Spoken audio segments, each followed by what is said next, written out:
I'm Desmond Stinnie. I was born in Washington, D.C. in 1972. Uh, Began my life, early life, until I was probably 3 or 4 years old in Washington, D.C. Then moved to a suburb of Washington, D.C. called Silver Spring. Spent a few years there until about third grade, until moved to the upper western side of Montgomery County, a very small town called Poolesville, where I spent most of my formative years until I became a young adult and moved back down to the city in Silver Spring. And then I guess in 1995, I came to Baltimore for the first time and to attend Towson University, and spent another 5 years here in Baltimore. Graduated from Towson in 1998 and moved to New York City in the millennium in 2000. So graduated from Towson in 1998 with a finance background or business degree with a concentration in finance. Always lifelong dream of mine was to work on Wall Street. So after graduation, I took a couple of jobs here locally in the DC metro area and wasn't fulfilled enough. So I went to pursue my passion. And in the year 2000, I moved to New York City in the Big Apple, and eventually caught on with a bank called Lehman Brothers. So I spent 3.5 years at Lehman Brothers from 2000 to 2003. Yeah, and when I left New York City in 2003, it was a bit of a transition for me, because my dream had always been, and the thought and the plan that I had in my head was that I was going to be a Wall Street banker forever. And obviously, the years between 2000 and 2003 were a very trying time for New York City. When we went there in 2000, it was the best of times. I was living my dream. And then the events of 9/11 took place. And as you know, I was right there. I was at ground zero. My office was at ground zero. And that event changed the entire course of what I thought I wanted to do, not just with my profession, but also with my life.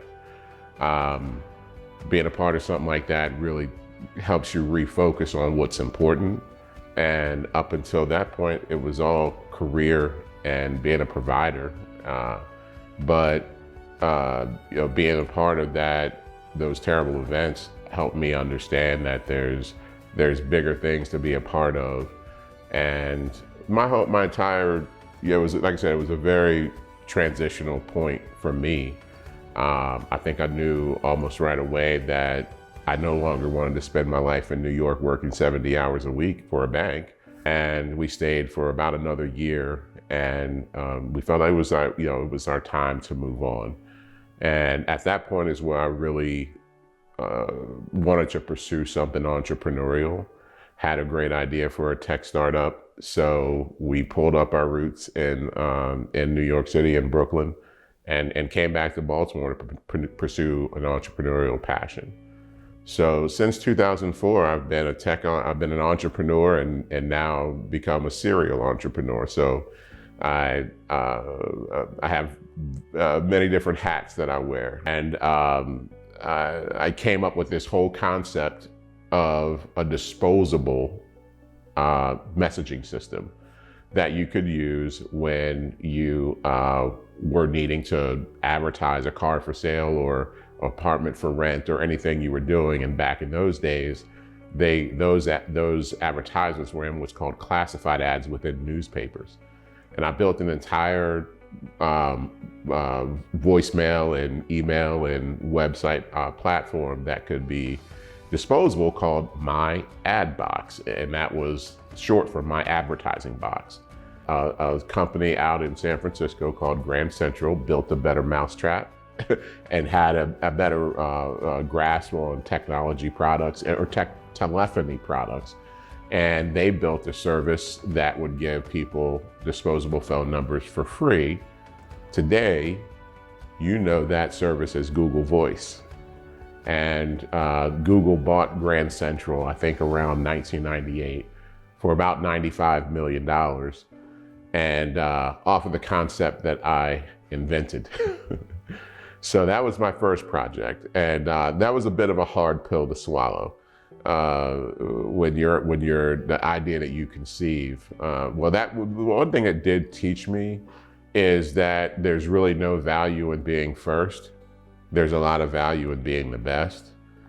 Projects that I'm most proudest of is one that we're about to release in January of 2025, which will be the first social media platform for social good.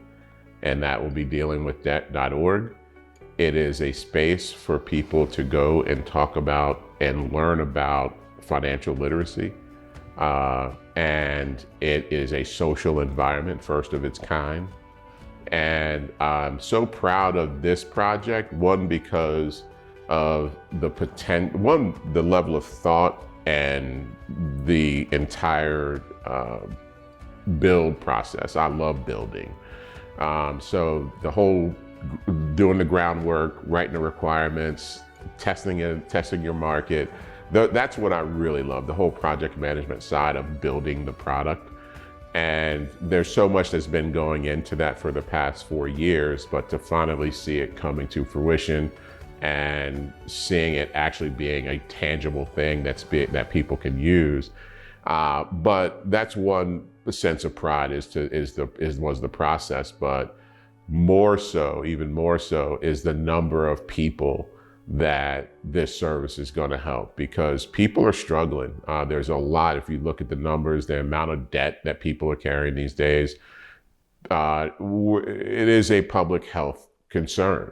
And as you know, when folks get into financial difficulties, it can cause all types of problems for them, from physiological wellness to psychological wellness. It impacts your relationships. We've seen marriages end over financial troubles.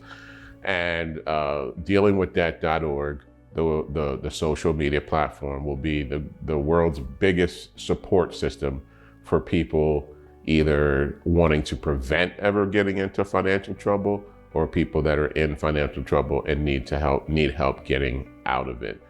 And that'll be released in January 2025. And I'm so proud of the work that's gone into it, but I'm even more excited to see how much social good it's going to do once the community starts coming together.